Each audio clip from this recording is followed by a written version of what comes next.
तो मित्रों, आज हम बात करेंगे सूर्य के बारे में। वैसे तो सूर्य के बारे में आपने बहुत कुछ सुना होगा, लेकिन आज हम कुछ विस्तृत रूप से चर्चा करेंगे, बहुत ही विस्तृत। ये 5-7 मिनट का वीडियो होने वाला है, बहुत ही इंटरेस्टिंग होने वाला है, तो आप लोग इस बात को बहुत ध्यान से सुनिए। तो चलिए आज हम सूर्य के विषय में चर्चा करते हैं कि सूर्य क्या है और कैसा है और ज्योतिष में उसका क्या महत्व हो सकता है। तो जैसा कि आप जानते हैं कि सूर्य जो है पिता का कारक ग्रह होता है, हड्डियों का कारक भी होता है, आत्मा का कारक होता है, देवालयों का कारक भी माना जाता है। शरीर में रोग होगा या फिर आप आरोग्य रहेंगे और राज्य से संबंधित राज्य की सेवाएं या फिर राज्य के सर्विस में, गवर्नमेंट जॉब में आप हो सकते हैं या नहीं हो सकते, ये सब सूर्य के वजह से होता है। नेत्र, मेरुदंड और स्नायु मनुष्य के यकृत और हड्डियों को भी प्रभावित करने वाला ग्रह माना जाता है सूर्य।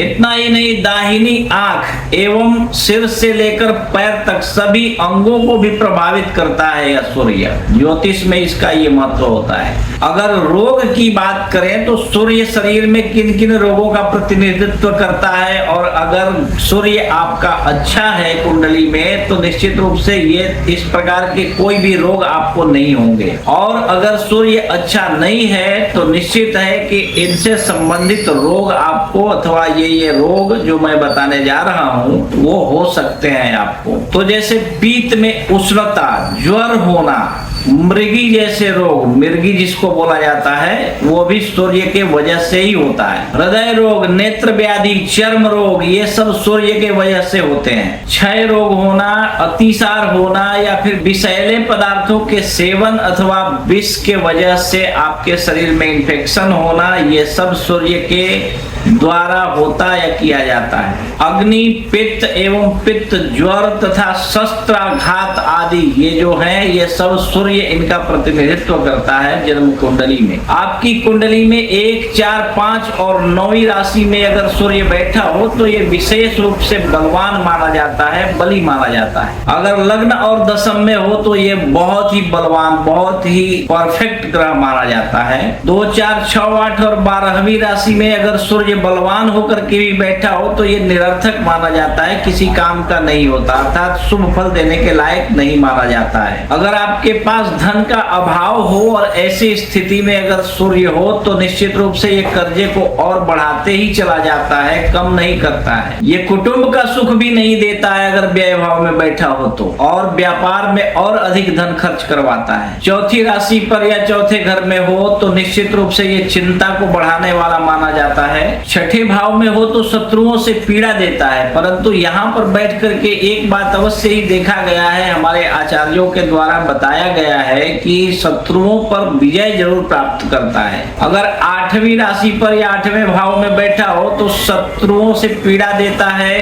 धन का नाश करता है एवं शारीरिक रूप से भी ये क्षति पहुंचाता है काफी हद तक। अगर आपकी कुंडली में सूर्य का संबंध शनि से किसी भी प्रकार बन रहा हो, या भाव परिवर्तन हो, या दृष्टि संयोग हो, या एक साथ बैठे हो तो निश्चित रूप से धंधे को तो चौपट ही कर देता है, और साथ ही यह राज्य की तरफ से भी पीड़ा पहुंचाता है, यानी कि किसी तरह के केस में फंस जाएंगे, सरकार की तरफ से आपको सदैव खतरा बना रहेगा। लड़ाई झगड़ा मुकदमा अकारण ही आपको परेशान करे। सूर्य और शनि एक साथ हो तो पिता से भी कोई सुख नहीं मिलता है। सूर्य और शनि का संबंध किसी भी प्रकार से अगर आपकी कुंडली में हो तो अनेकों प्रकार की व्याधियां ऐसे जातक को झेलनी पड़ती है अपने जीवन में। अब ये बात और भी ध्यान से सुनिए, अगर सूर्य जहां बैठा हो आपकी कुंडली में, आप अपनी कुंडली देखिए, अगर वहां से गिरिए, अगर चौथे घर में शनि बैठा हो तो निश्चित रूप से अनेकों प्रकार की आपत्तियां विपत्तियां खड़ी करता है। और अगर सूर्य से 10वें घर में शनि बैठा हो तो आपके कार्य क्षेत्र का बार बार परिवर्तन कराता है और कार्य क्षेत्र में अनेकों अड़चने ला करके खड़ा कर देता है। सूर्य से शनि शनि की 7.5 जब बनती है तो शत्रु राशि में हो जाता है। ऐसे में ये योग भयंकर कष्टप्रद भी होता है। देखा गया है ऐसा कि ऐसा जातक काफी कष्ट झेलता है। परंतु यदि सूर्य के साथ चंद्रमा की युति हो तो ये केंद्र में हो या त्रिकोण में हो, राज्य का लाभ करवाती है, धन का लाभ करवाता है, कीर्ति ख्याति प्रदान करता है। ऐसा सूर्य और चंद्र का योग 3, 7 और 11 राशियों में अगर सूर्य और बुध एक साथ बैठे हुए हों तो ये कुशाग्र बुद्धि का धनी बनाता है एवं उच्च स्तरीय शिक्षा प्रदान करवाता है। अगर सूर्य और शुक्र की युति बन रही हो कुंडली में तो निश्चित रूप से कला, यांत्रिक कला में या फिर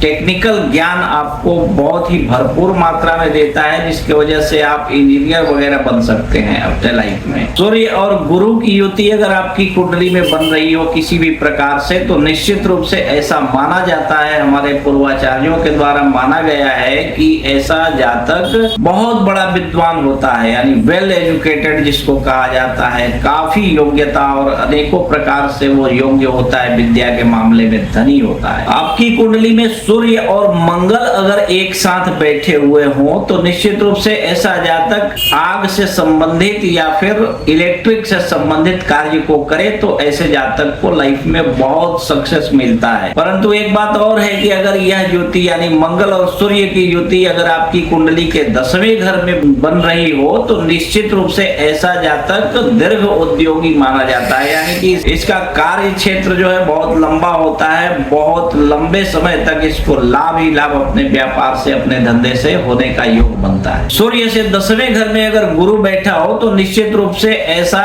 गुरु जातक को राजा और राज्य के तरफ से अधिकार, विशिष्ट अधिकार प्रदान करवाता है। परंतु अगर तुला राशि में सूर्य बैठा हो आपकी कुंडली में तो ये पैतृक संपत्ति की भी हानि करवाता है। आपकी कुंडली में तुला राशि में अगर सूर्य और शनि का योग बने, युति बने तो निश्चित रूप से ऐसे जातक को अपने पिता से कोई लाभ नहीं होता, पिता का सुख भी इसको प्राप्त नहीं होता, बल्कि पिता और पुत्र दोनों के विचारों में भी भिन्नता होती है, आपसी तालमेल कभी नहीं बन पाता है। अगर कुंडली में सूर्य और राहु इन दोनों की युति एक साथ किसी भी घर में हो तो निश्चित रूप से ये ग्रहण दोष तो बनता ही है, साथ में सूर्यकृत पितृदोष भी बन जाता है। तो ये योग अगर कुंडली के जिस भाव में भी बनता हो तो उस भाव से संबंधित जितने भी शुभ फल हैं वो सारे के सारे नष्ट हो जाते हैं, अर्थात उस भाव से संबंधित किसी भी प्रकार का शुभ फल जातक को प्राप्त नहीं हो पाता है, बल्कि